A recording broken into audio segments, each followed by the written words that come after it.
In today's video, let's talk about these heartbreaking stories about elderly couple losing about $600,000 because they sold their house to a wholesaler. About 3 months after they found out it sold for like $1.5 million, but they sold it for $900,000. And I just did a quick Google search and see if there's anything that this couple can do to recover the money. There might be something, but this is not legal advice. Obviously, I'm just a realtor. Please seek your local legal counsel. I'll make into like an Oregon version of it, and so it's more relevant to the homeowners in Oregon. Hey, welcome back to Shawn Realty Podcast. This is Shawn, the realtor guy from Portland, Oregon. So Mike, who I'm connected on X in Arizona, he basically wrote this. Neighbor recently sold to wholesaler for $900,000. Now, 3 months later, it just closed at $1.5 million with minimal repairs. Yes, original owner, elderly couple called me out of the blue and said they thought they made a mistake and wanted me to review the contract too late. So Mike said that, there's nothing he could do. So I just Googled it and I found the answer from Grok, the XAI, and I asked for the Oregon version of it.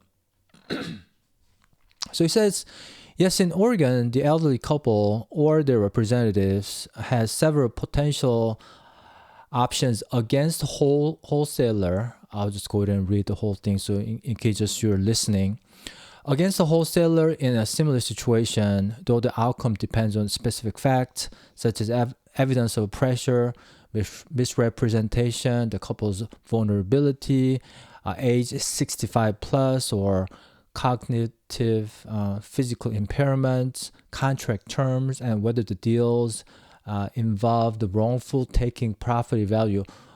Wrongful taking of property value, meaning basically kind of like misleading. Hey, your house is only about $800,000. Here's $900K, that type of thing.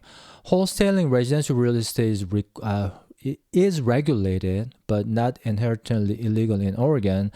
As of July 1st, 2025, under House Bill 4058, Oregon Law 2024, Chapter 3, non-licensed residential property wholesalers must register with the Oregon Real Estate Agency, OREA, provide specific written disclosures to sellers and buyers before contracts, and include disclosures in advertising. Violation can allow contract termination pre-closing or support claims, but post-closing remedies focus more on broader exploitation laws. It says Oregon has robust protections for vulnerable and elderly adults 65 plus, especially against financial exploitation, which can apply to real estate deals where a seller is taken advantage of through unfair pricing, undue influence, or deception. Here's what they can realistically pursue.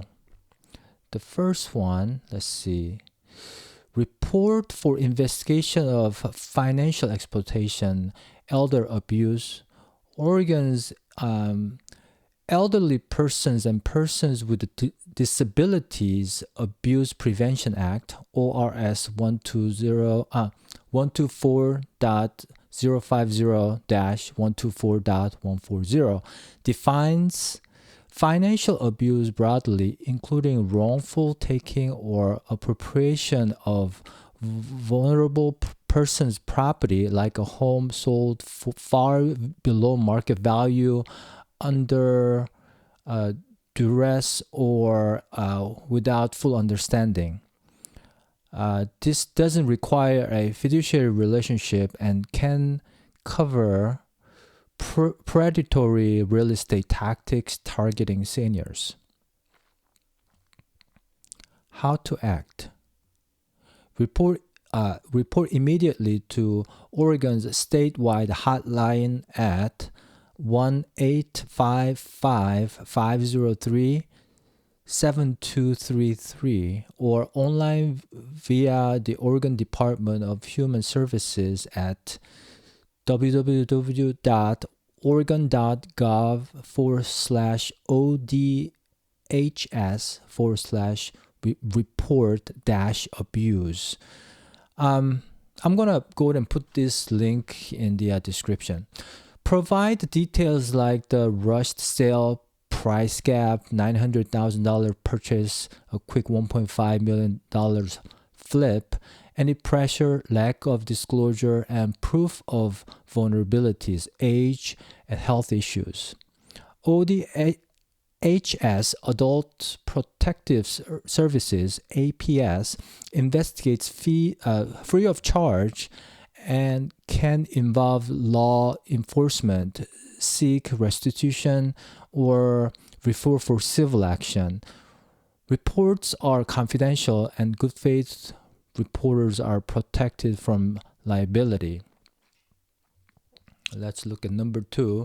Number 2, file a complaint with the Oregon Attorney General's Office. The AG prioritizes protecting seniors from scams, predatory practices, and unfair real estate deals under Consumer Protection Law, including the Unlawful Trade Practices Act.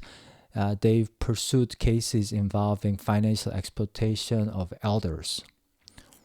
How to act? Call the consumer hotline at 1-877-877-9392 or file online at this website.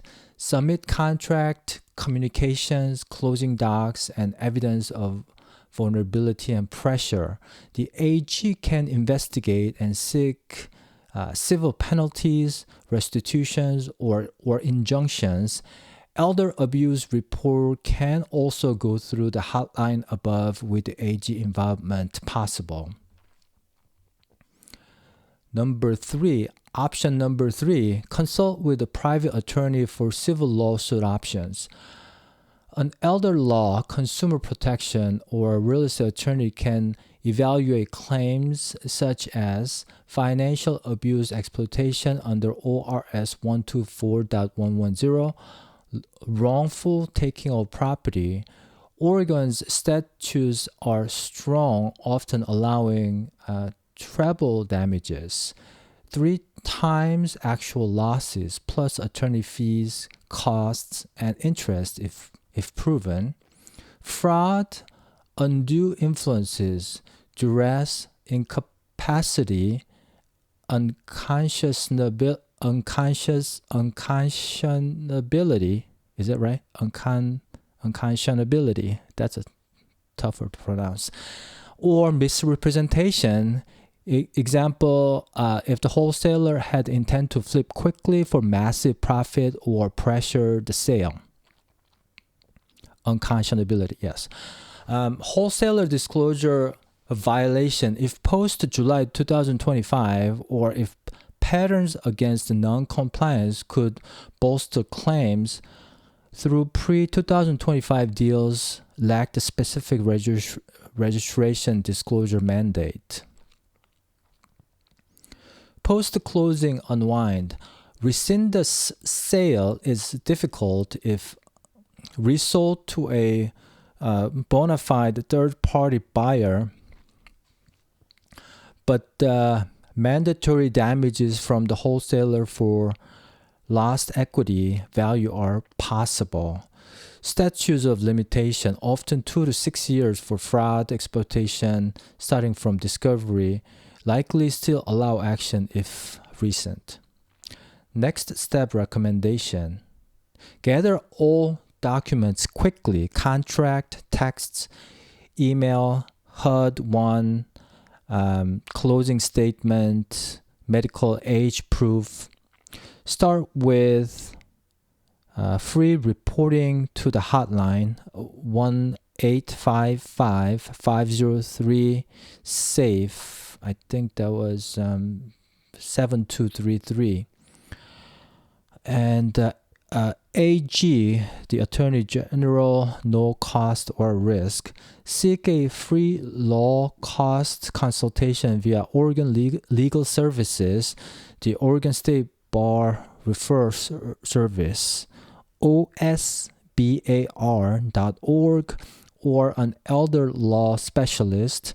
They can assess if facts show exploitation versus hard but legal bargain. It says, as in Arizona, a wholesaler getting a steep discount and flipping fast isn't automatically illegal.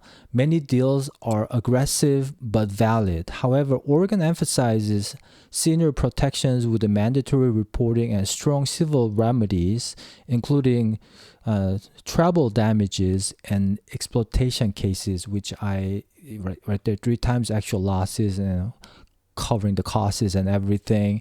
The AG and APS actively address predatory practices targeting vulnerable elders. This isn't legal advice.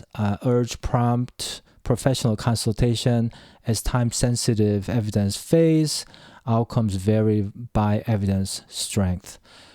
So that's pretty much what Grok says. So it has like 3 different options, basically reporting, gathering the evidence, all the communication, and have these professionals review at least. That's, I think, the minimum that these victims can do if they're actually taken advantage of. If they're older, they don't read well, this kind of thing. This actually reminds me of one deal that one of the real estate professionals, I think it was a couple who did this, and then their kids sued them, and then court basically had to like pay back everything. That was about nine years ago or so. I remember hearing about it because the local realtor, I think, and then loan officer maybe. If I remember correctly, there were like a couple or something like that. But now we have this 2025 July law about certain disclosure when wholesaler deals with the homeowners, which is great in my opinion. So I'm gonna make a blog so you can use these links, and hopefully you can help elderly who were possibly abused by these what we call the wholesalers or property investors. I mean, there are a bunch of different names, but the wholesalers is one of them. House flipper or investor. I mean, they're all legal in a sense, but when it's this extreme, we have to kind of look at it carefully. And I think one last thing that I want to add is that, I've been making a lot of contents about this, but before you get to this point, whether you're elderly or not, if you're under like financial stress situation and you get approached by these wholesalers, before you deal with them in any matters, I would just highly suggest you talk to 1 or 2 local real estate agents and ask, hey, what's the price that I can sell within a week, sold as is, without doing any repairs? Give me that number. And just go ahead and list that property if you're under, financial hardship. That number is going to be way, way better than like 40% discounted wholesaler price. And then you might have to deal with something like this if you feel like you got cheated. But at least know your home value before you do any kind of this kind of signing without any representation, meaning your attorney or your realtor who can, well, your realtor is not going to be able to review non-standardized contract. That's going to be attorney's job. We're only supposed to just look at standardized contract as a real estate agent, and we can't really give any legal advice, but at least we can see what kind of contingencies, what kind of pricing, what kind of like way to get out of it, basically contingency. But other than that, if it's like non-standardized form, you need to talk to an attorney because this is something very serious. I mean, this poor couple, they lost about 40% of their home equity that they built all their lives. I mean, they're original owner of this house. I mean, this is heartbreaking. And, I told Mike about this Arizona version of it, and hopefully maybe he can share that with their kids or these elderly couple and see if they can do something about it. But just roughly looking at it, Arizona has a little bit less opportunities than Oregon, it looks like, but at least there's some protection. Hopefully they can recover some of these damages. By the way, lastly, Pennsylvania, state of Pennsylvania, they basically banned the whole wholesale industry. I believe they have this law that if you're going to do wholesale, you have to get license, real estate license, no like separate license, actual real estate agent's license in order to do wholesaling, which that means they have to go through different like hoops to actually do the wholesale, which is going to be very difficult in my opinion, because I do believe that the wholesaling and real estate agents' fiduciary job, they're very conflicting. I know there's some agents who connect the home sellers to wholesalers, but I never do that because I believe that is conflict of interest when you know that the wholesalers take properties 40% below fair market value.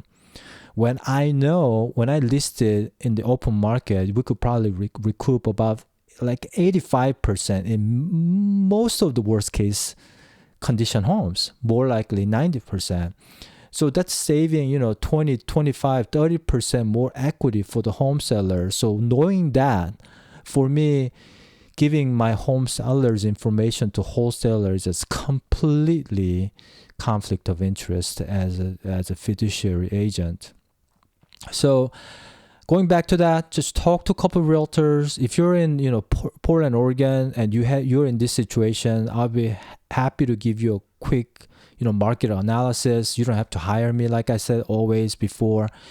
I'll be happy to give you that 10-minute sort of like a CMA, the competitive market analysis, so you know where your home price sits right now as a sold as is price. It's not a guaranteed price, but at least you can have that as a base when you talk to these wholesalers. So don't become victim of it. If you know of anyone elderly in your town, your parents, just share this information. I just hate seeing these wholesalers taking advantage of these people. Anyways, that's it for today's video. Let me know if you have any comments. Leave any comments. I'm sure I'm gonna get some wholesalers going after me on this one, but I don't care. I don't give a shit. So do whatever you want to say, but if you have any stories like this, if you want to share, please share. And if I can retweet that, reshare that, I'll do my best to do so. So thanks so much for watching, and I'll see you in the next video.